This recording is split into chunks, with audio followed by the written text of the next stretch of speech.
बडानी में खंबे गुम कयल SUP अॻवान मज़हर चाचर की बाज़ियाबी लाइ SUP ऑफिस कंदकोट खां मुख़्तलिफ़ रोडन खां थींदे SSP ऑफिस ताईं रैली कढी धरणो हयो वियो।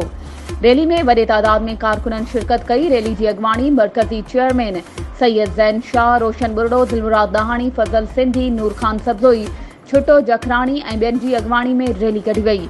रैली में ज़िले के कारकुननि वॾे अंग में शिरकत कई। अॻवाननि मीडिया से ॻाल्हाईंदे चयो त 8 महीननि खां वठी SUP अॻवान मज़हर चाचड़ लापता आहे, जंहिंजे लाइ मज़हर जा वारिस ऐं पार्टी जा दोस्त पुलिस इंतज़ामिया वटि पहुता, जंहिं बावजूद बि हिन वक़्त ताईं मज़हर चाचड़ जो पतो नाहे पइजी सघियो।